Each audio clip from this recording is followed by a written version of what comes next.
Merhaba, Atavatan TV ekranlarından Yapay Zeka Türkmenistan haberlerine hoş geldiniz. Hemen gündemin öne çıkan gelişmeleriyle başlıyoruz. Yapay zeka ile hazırlanan haber programımızın bu bölümünde sizlere şu başlıkları sunuyoruz.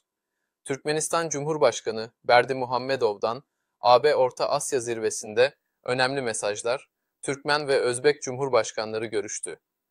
Türkmenistan Cumhurbaşkanı Avrupa Komisyonu Başkanı ile görüştü. Türkmenistan Cumhurbaşkanı Avrupa Konseyi Başkanı ile görüştü. Sayın seyircilerimiz, şimdi haberlerimizin detayına geçiyoruz. Türkmenistan Cumhurbaşkanı Berdimuhamedov'dan AB Orta Asya zirvesinde önemli mesajlar. Taşkent'te düzenlenen Orta Asya Avrupa Birliği ilk zirvesinde konuşan Türkmenistan Cumhurbaşkanı Serdar Berdimuhamedov, bölgesel barış, güvenlik ve istikrarın korunmasına büyük önem verdiklerini belirterek Türkmenistan'ın daimi tarafsızlık statüsüne bağlı kaldığını vurguladı.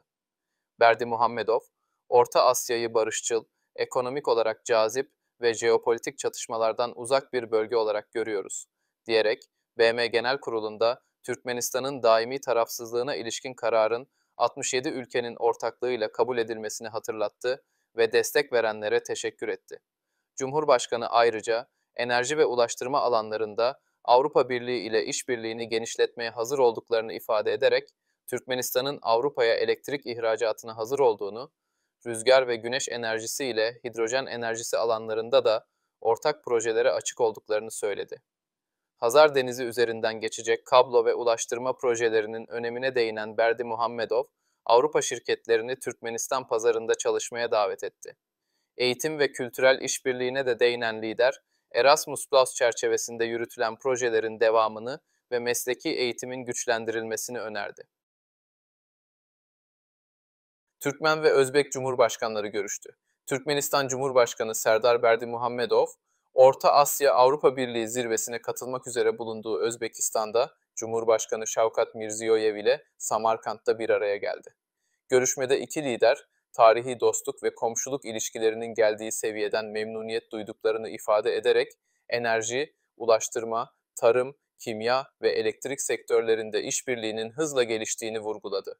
Taraflar, Orta Asya'da istikrar ve sürdürülebilir kalkınma hedefleri doğrultusunda bölgesel ulaştırma ve enerji koridorlarının oluşturulması yönündeki ortak çalışmalara özel önem verdiklerini belirtti.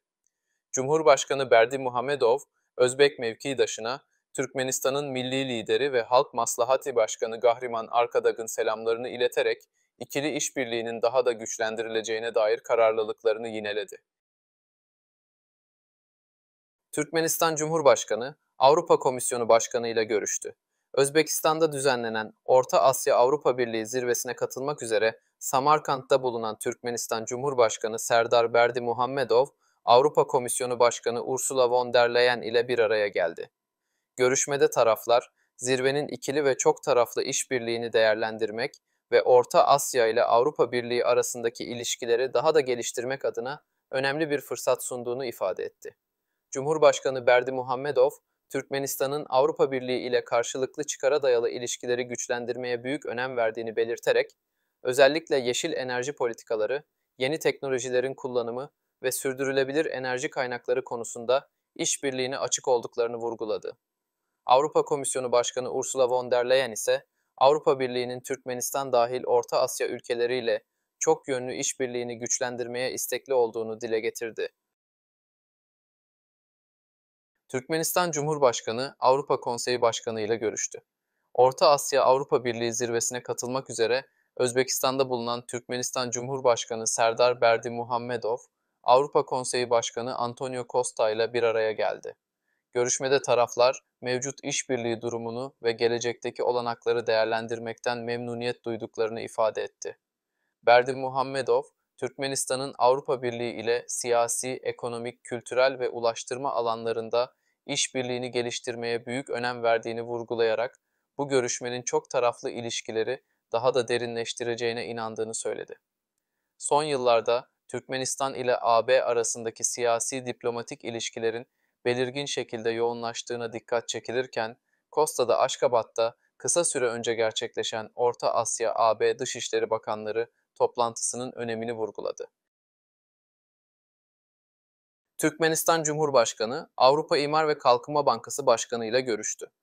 Türkmenistan Cumhurbaşkanı Serdar Berdimuhamedov, Özbekistan'ın ev sahipliğinde düzenlenen Orta Asya Avrupa Birliği zirvesi kapsamında Avrupa İmar ve Kalkınma Bankası Başkanı Odile Renaud Basso ile Samarkand'da bir araya geldi. Görüşmede Türkmenistan ile banka arasındaki uzun vadeli işbirliğinin verimli yapısı vurgulanırken, Cumhurbaşkanı Berdimuhamedov ülkesinin ekonomik kalkınma stratejisinde uluslararası mali kuruluşlarla işbirliğine büyük önem verdiğini ifade etti.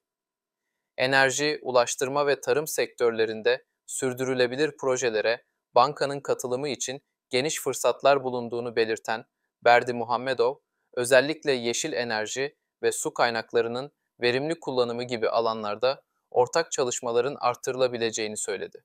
Ayrıca küçük ve orta ölçekli işletmelere yönelik finansman ve danışmanlık hizmetlerinin geliştirilmesi gerektiğini belirten Cumhurbaşkanı, Türkmenistan'ın Avrupa İmar ve Kalkınma Bankası ile karşılıklı faydaya dayalı işbirliğini daha da genişletmeye hazır olduğunu vurguladı.